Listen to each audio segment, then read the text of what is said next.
Bacaan Al-Quran itu didapat dengan sanad, dengan talaqi, mabniun ala talaqi. Jadi nggak bisa kita pakai ra'yu, pakai pendapat, oh ini saya bacanya gini, oh ini saya bacanya gini, nggak boleh. Banyak yang tidak mengerjakan, padahal ini adalah sebuah keharusan, adalah dia harus memahami apa yang dia baca gitu ya. Misalnya itu harus, guru tersebut harus tahu bagaimana akhlak seseorang, bagaimana hafalannya, bagaimana bacaannya. Assalamualaikum. Welcome to Hijrah Talk.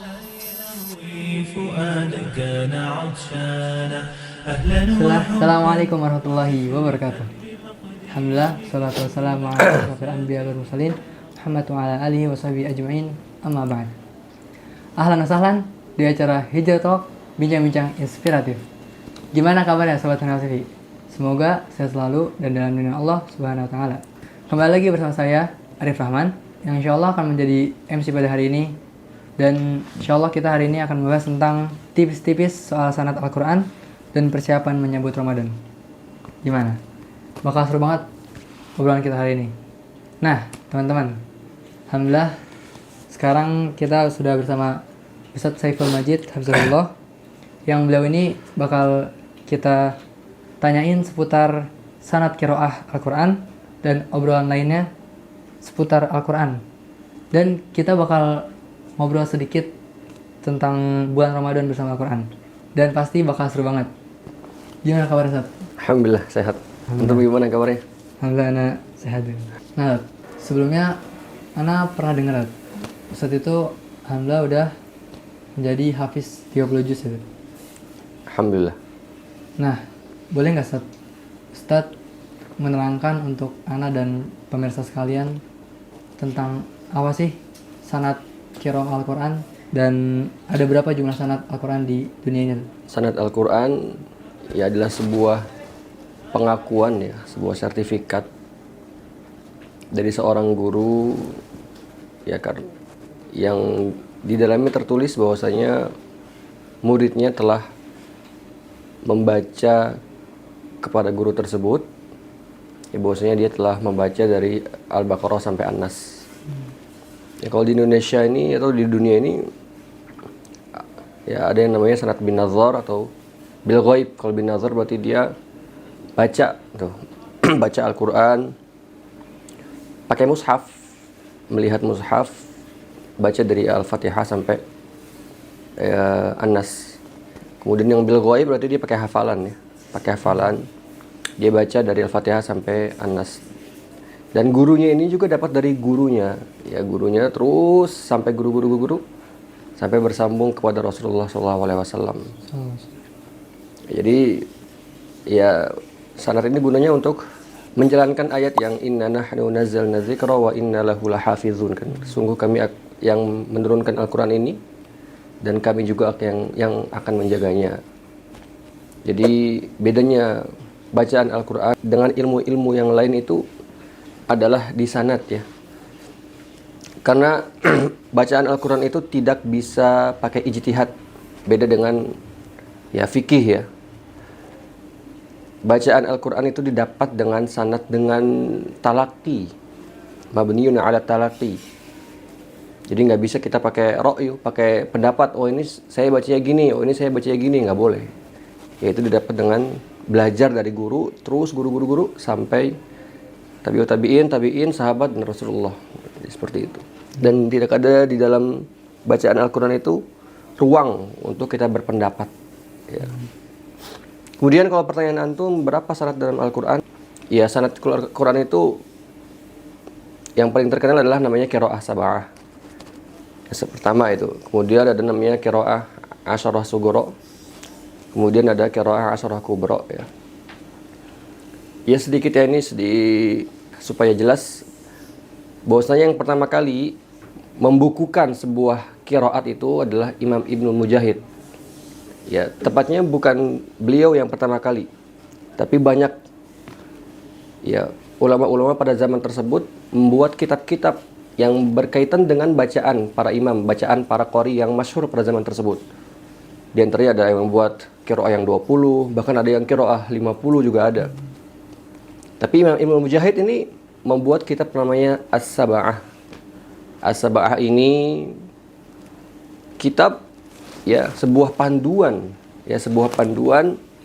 bacaan Al-Qur'an yang memiliki nilai plus daripada kitab-kitab yang lain. Di antara keutamaan kitab Imam Ibnu Mujahid adalah karena dia mengambil menyaring para qorinya itu, yang mana qorinya itu harus mempunyai sanad yang sahih. Ya seperti hadis gitu ya. Ya pokoknya sanadnya itu harus benar-benar bersambung kepada Rasulullah, jalurnya jelas, orang-orangnya itu kuat dobit.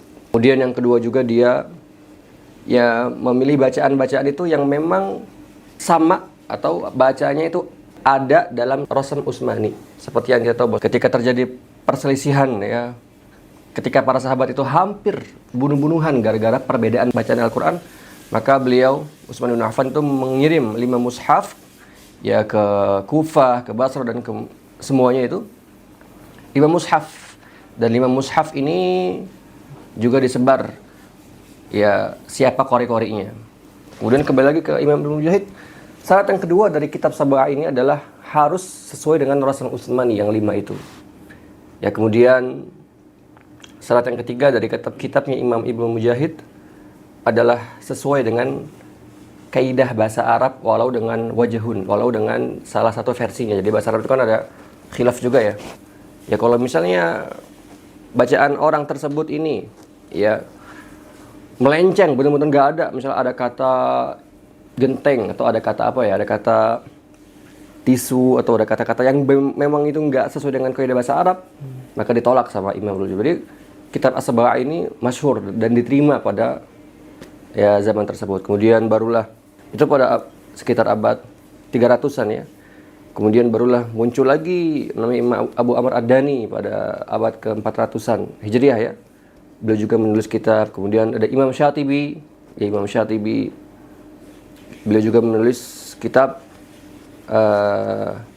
Hirzul Amani wa Wajhut Tafani yang kita kenal dengan kitab Matan Syatibiyah.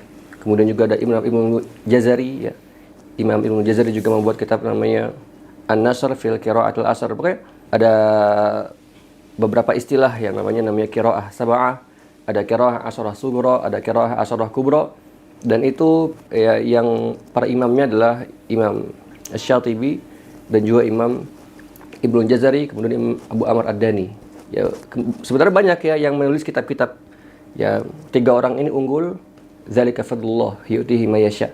Itulah ya keutamaan Allah yang Allah berikan kepada hambanya yang Ia kehendaki. Jadi banyak kitab yang menulis tentang qiraat, tapi yang terkenal, yang tersebar di dunia ini, yang qiraat sab'ah, qiraat asyrah sughra, qiraat asyrah kubra, itu dari 3 imam tersebut. Seperti itu. Sanad qiraah apa aja yang udah Ustaz pegang? Terus dari syekh atau guru siapa Ustaz ngambilnya? Kalau ana ya, waktu ana belajar di Imam Syafi'i yang mudirnya Ustaz Abdullah itu, kita selesai di situ alhamdulillah setoran. Kemudian tasmi' juga dari awal sampai akhir.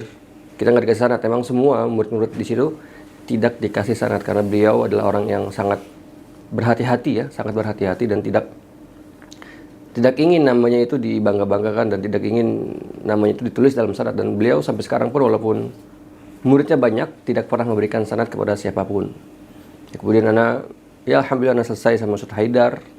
Sekarang ngajar di pondoknya Abu Haidar ya, Abu Haidar Sundawi, namanya Taribatus Sunnah. Kemudian Anda mengambil sanad itu bukan sama orang-orang yang Anda belajar kepadanya, tapi Anda mengambil sanad sama namanya ada Ustaz Abu Khunais ya, Bambang. Ya ketika Anda keluar dari Ar-Royah, ya kalau di sana nggak sampai lulus ya. Ya sebelum Anda ngajar, Anda ingin mengambil sanad, dan alhamdulillah cuma 1 bulan. Ya karena memang kita sudah ada basicnya ya. Kita belajar 4 tahun Al-Quran. Kemudian di Ar-Royah alhamdulillah setoran juga tuh.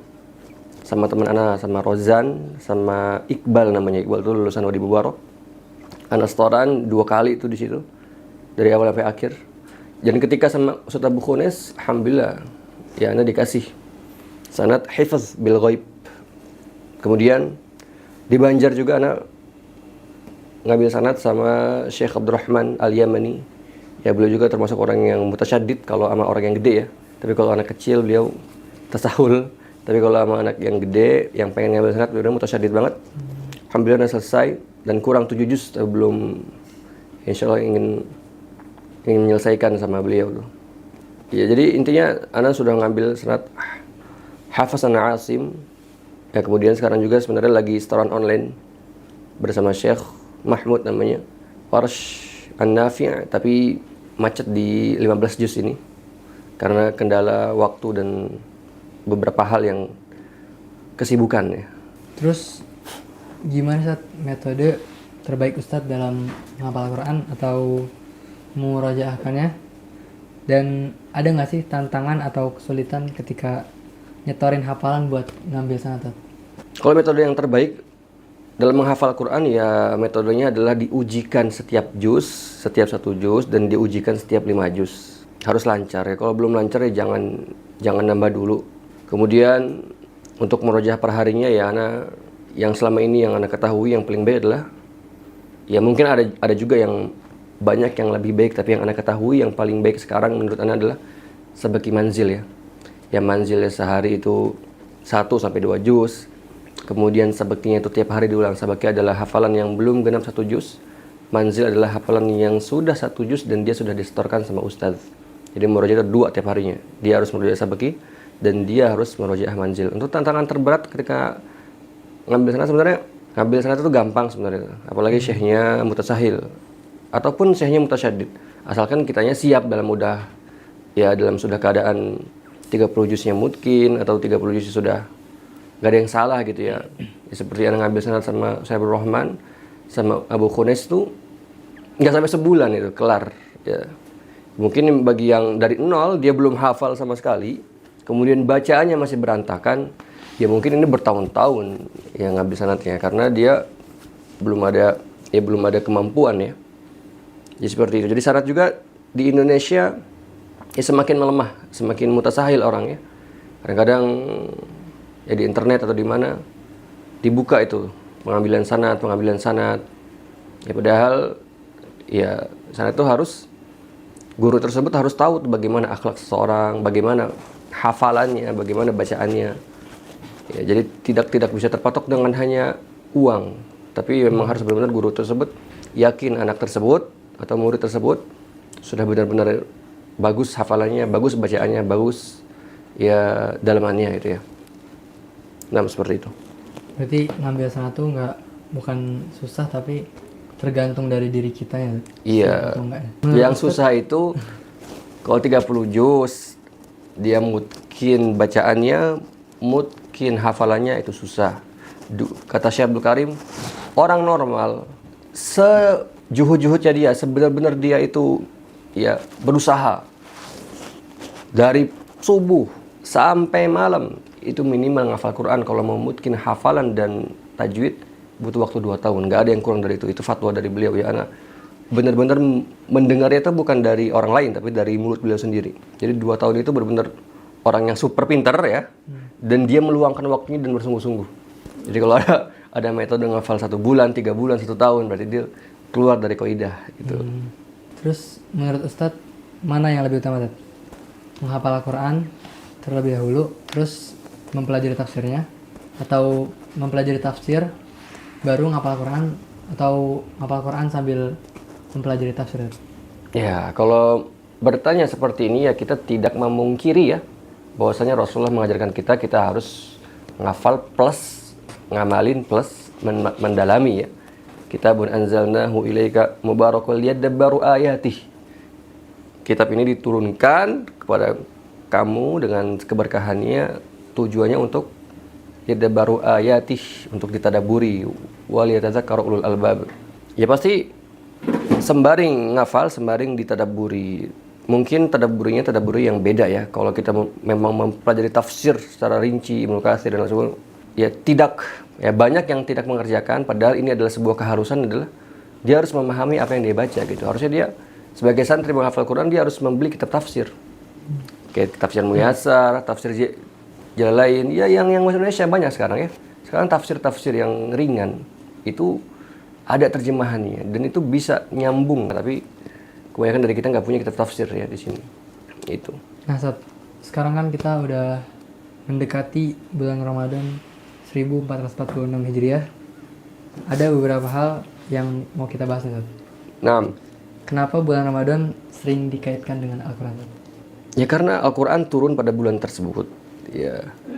Kemudian kan Ramadan itu kan bulan yang istimewa ya, yang amalan-amalan itu dilipat gandakan. Ya cara cepat untuk kita dapat pahala dengan Al-Quran, karena man qara'a harfan min kitabillah falahu hasanah wal hasanatu bi asyri amsalihha. La aqulu alif lam mim harfun walakin alif lam, ya sebenarnya. Ya banyak pahalanya gitu kan. Udah mah bulan Ramadan itu dilipat gandakan, kemudian cara cepat dapat pahala ya menghafal Quran, karena satu hurufnya dihitung pahala gitu. Mungkin itu. Karena pernah belajar Al-Imam Asy-Syafi'i rahimahullah mengkhatamkan Al-Quran sehari 2 kali di bulan Ramadan, Ustaz. Itu metodenya gimana, Ustaz? Sampai khatam 2 kali dalam sehari. Anu juga pernah membahas ya di Banjar itu kitab At-Tibyan.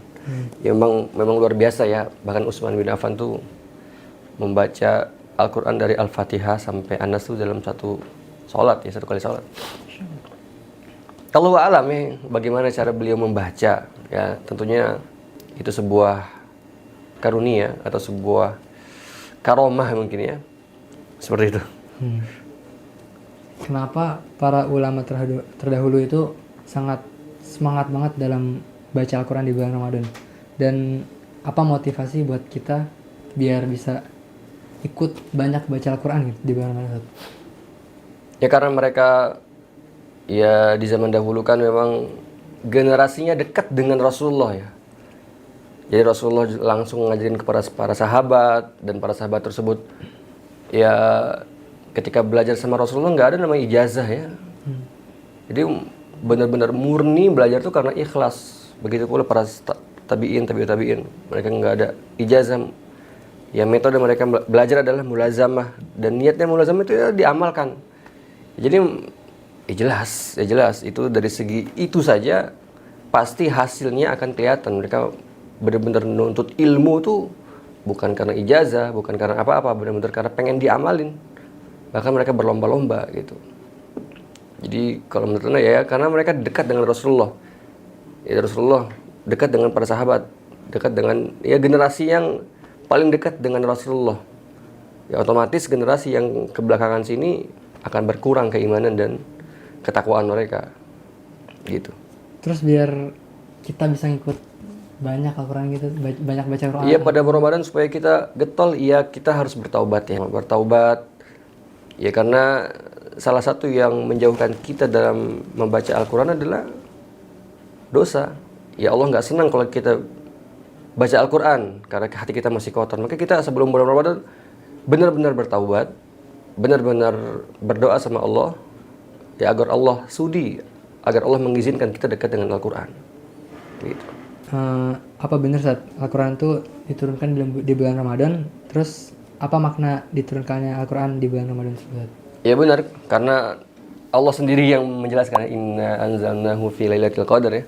Kalau maknanya menurut Ibnu Abbas dalam tafsir Ibnu Katsir ya bahwasanya Al-Quran itu kan pertama ya di Lauhil Mahfuz ya. 10.000 tahun sebelum bumi diciptakan tuh Lauhil Mahfuz sudah ada. Ya kemudian pada bulan Ramadan lah Al-Quran itu diturunkan dari Lauhil Mahfuz ke Baitul Izzah, ke langit dunia. Jadi secara serentak ya. Secara serentak Al-Quran itu turun ke langit dunia pada bulan Ramadan.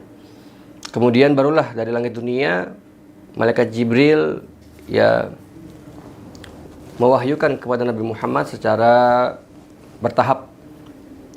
Wa qalu laula unzila alaihi al-Qur'anu jumlatan wahidah kadzalika linutsabbita bihi fuadaka wa rattalnahu tartila. Ya supaya ya hati para sahabat itu, hati Nabi Muhammad itu kekar atau tetap atau kuat ya menerima Al-Quran secara bertahap-tahap. Wa rattalnahu tartila, agar kalian membacanya dengan tartil gitu. Jadi bukan turun kepada Nabi Muhammad pada bulan Ramadan langsung. Kalau turun kepada Nabi Muhammadnya ya berangsur-angsur ya. Tapi turun secara langsungnya itu di Baitul Izzah pada bulan Ramadan dari Lauhil Mahfuz seperti apa yang ditafsirkan oleh Ibnu Abbas radhiyallahu anhu. Ana pernah dengar dan ini cukup jadi perbincangan akhir-akhir ini. Ada pernyataan bahwasanya Al-Quran itu bisa menyehatkan tubuh ataupun fisik bagi pembacanya. Ini tuh Bener nggak sih? Yang ini ada dua jawaban ya. Yang jawaban pertama, karena Al-Quran sendiri yang mengabarkan, ya wajib kita imani. Ya wa nunazzilu minal Qur'ani ma huwa syifaa'un wa rahmatul lil mu'minin gitu ya. Ya seperti itu ayatnya ya. Kami menurunkan Al-Quran itu syifa, ya sebagai penyembuh, wahuda, ya sebagai petunjuk, warahmah dan rahmat bagi orang-orang mukmin. Ya tentu ini kita harus imani bahwasanya Allah lah yang mengabarkan Al-Quran itu penyembuh. Di antara metode yang Nabi ajarkan adalah ruqyah, misalnya ruqyah dengan Al-Fatihah ketika orang sakit, ruqyah dengan ya ayat kursi. Ya kemudian menurut logika atau menurut ya ilmiahnya juga ada gitu ya. Kayak misalnya dokter-dokter atau spesialis tenaga dalam atau spesialis orang-orang yang keker, ya spesialis orang supaya orang jadi sehat gitu kan. Mereka itu ya menyuruh pasiennya itu untuk meditasi namanya kan. Meditasi kan gini kan, diam, konsen, supaya kosong pikirannya. Begitu pula Al-Quran. Kalau kita Al-Quran itu kita baca dengan konsen, dengan hikmat, itu sama saja meditasi. Berarti apa yang diajarkan oleh ya pakar-pakar kesehatan itu juga diajarkan sama Islam. Karena Islam itu ketika baca Al-Quran harus konsen dan penuh tadabbur, penuh ya mendalami.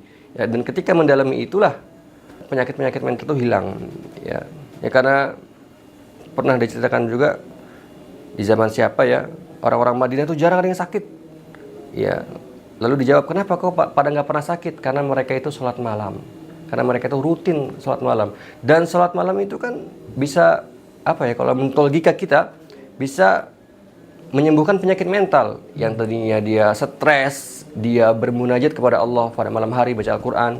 Dan itulah yang membuat badan sehat. Karena sehat mentalnya, hatinya tenang, hatinya tawakal, hatinya bagus, ya maka jiwa dan jasadnya juga akan berpengaruh kepada ya kesehatan gitu. Seperti itu. Ada nasihat mungkin dari Ustaz buat para sobat Hunafa TV untuk menghadapi bulan Ramadan 1446 Hijriah ini? Untuk menghadapi bulan Ramadan, ya Ana pernah bahas sebenarnya di khutbah di Jambi atau di Jambi ya. Ya dua sih. Yang pertama ya taubat. Ya kita harus membersihkan dosa kita supaya kita bisa dimudahkan, supaya kita bisa Allah beri taufik untuk kita bisa beribadah dengan banyak di bulan Ramadan. Taubat itu bukan pas Ramadan tapi sebelum Ramadan. Yang kedua, ya kita meminta maaf kepada orang-orang yang bermasalah dengan kita ya. Ya karena kalau kita masih selek sama orang tetangga kita atau selek kepada teman kita yang satu kamar, satu kelas, satu pondok, ya maka itu amalan bisa nggak diangkat. Maka kita harus perbaiki hubungan dengan Allah dan hubungan dengan makhluknya. Gitu nasihatannya ya. Jazakumullah khairan Ustaz Majid Wa iyyakum. atas penjelasannya. Semoga ilmunya bermanfaat bagi pemirsa Sobat Hunafa TV. Buat Sobat Hunafa TV yang mungkin belum follow akun-akun kami, silahkan follow akun-akun kami di bawah ini supaya nggak ketinggalan informasi dan konten-konten menarik dari Hunafa TV. Syukran, jazakumullah khairan, wa barakallahu fikum. See you later di Hijrah Talk, bincang-bincang inspiratif. Wassalamualaikum warahmatullahi wabarakatuh. Assalamualaikum. Welcome to Hijrah Talk. بمدرساتهم داب حساد ألوانا بمدرساتهم داب حساد ألوانا